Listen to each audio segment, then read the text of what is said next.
اسی لیے فرمایا، حدیث پاک میں آتا ہے اللہ بندے کے اتنا قریب ہے، کائنات کی ہر چیز کے اتنا قریب ہے، یعلم دبیبۃ النملۃ السوداء، ایک کالی چیونٹی کی چلنے والی چال کو، آہٹ کو بھی وہ جانتا ہے۔ کون سی کالی چیونٹی؟ الدبیبۃ النملۃ السوداء، ایک کالی چیونٹی کی چال کو بھی وہ جانتا ہے۔ علی الصخرۃ السوداء، کالے رنگ کی چٹان پر جب وہ چل رہی ہے، فی اللیلۃ الظلماء، اندھیری رات کے اندر، اب اندھیری رات میں کالی چٹان کے اوپر سیاہ رنگ کی چھوٹی سی چیونٹی بھی چل رہی ہے، تو اللہ اس کی چال کو، اس کی آہٹ کو وہ سن رہا ہے، وہ جانتا ہے، اس کے علم محیط کے اندر وہ موجود ہے۔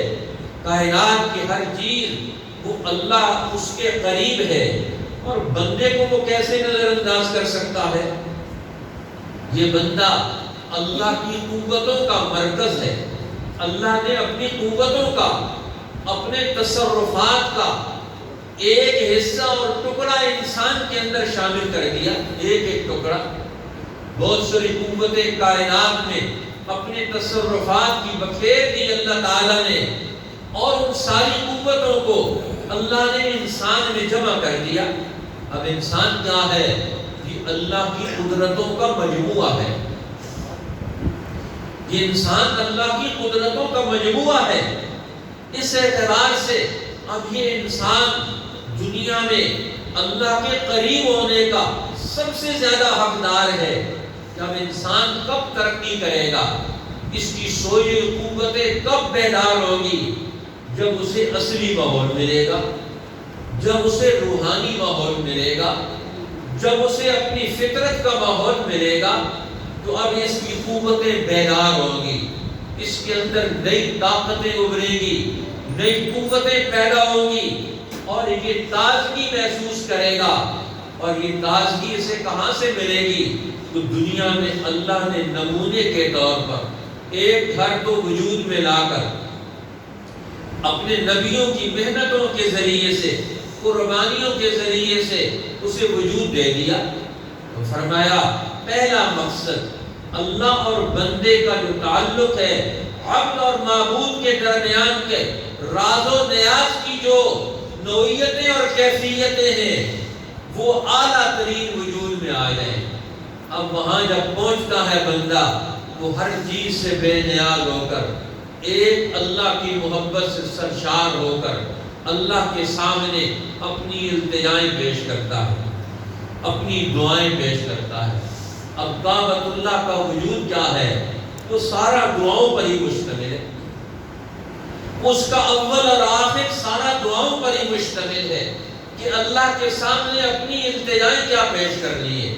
اب حضرت ابراہیم علیہ السلام کے دل و دماغ سے اٹھنے والے وہ خیال، وہ افکار، وہ بلند اور شعور کا اعلیٰ ترین معیار، سوچنے اور سمجھنے کا وہ اعلیٰ ترین معیار جس پر ابراہیم علیہ السلام فائز ہیں، ان کے دل و دماغ سے دعائیں نکل رہی ہیں کعبۃ اللہ کے اندر۔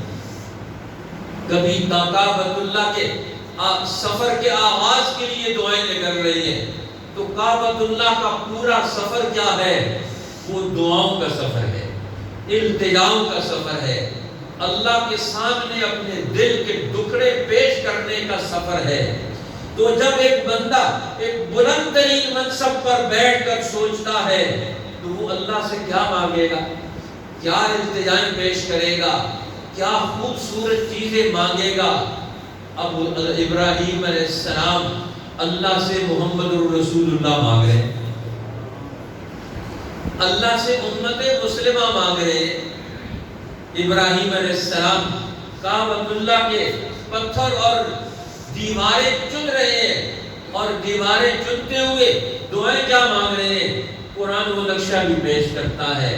ہاتھ کس چیز میں مصروف ہے، دل کے اندر خیالات کیا ہیں، دماغ کن بلندیوں پر پہنچا ہوا ہے، عرش عظیم کے دروازے کھٹکھٹا رہے ہیں، رب العالمین کے دروازے پر اپنی چادر پھیلا کر بھیک مانگ رہے ہیں۔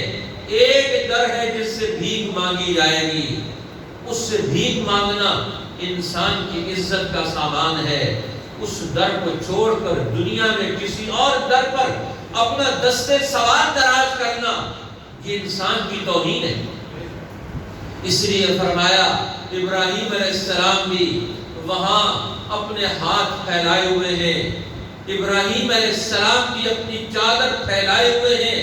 وَإِذْ يَرْفَعُ إِبْرَاهِيمُ الْقَوَاعِدَ مِنَ الْبَيْتِ وَإِسْمَاعِيلُ، اور جب کعبۃ اللہ کی دیواریں بلند کر رہے ہیں، اس کے پتھروں کو جوڑ رہے ہیں، اللہ کے گھر کی تعمیر کر رہے ہیں، ابراہیم علیہ السلام اور اسماعیل علیہ السلام، اور ہاتھ کام میں مصروف ہے، زبان اور دل اور دماغ اللہ کی طرف متوجہ ہے۔ وَإِذْ يَرْفَعُ إِبْرَاهِيمُ الْقَوَاعِدَ مِنَ الْبَيْتِ وَإِسْمَاعِيلُ رَبَّنَا تَقَبَّلْ مِنَّا، اے ہمارے رب ہمارے اس کام کو قیامت تک کے لیے نہیں، ہمیشہ ہمیشہ کے لیے وجود عطا فرما دے۔ قبولیت کس چیز کا نام ہے کہ جو کام پیدا ہو گیا اب یہ ختم نہ ہو، یہ ہمیشہ ہمیشہ کے لیے پھل دیتا رہے، یہ سدا پھل دینے والا درخت بن جائے، اس کے پھل میں کبھی انقطاع نہ آئے، اس کے پھل میں کبھی کمی نہ آئے۔ ربنا تقبل منا، اے اللہ ان معماروں، ان مانیوں کی، ان محنت کشوں کی محنتوں کو قیامت تک کے لیے قبولیت عطا فرما دے، ہر دل کے اندر اس کی عظمت و محبت پیدا فرما دے۔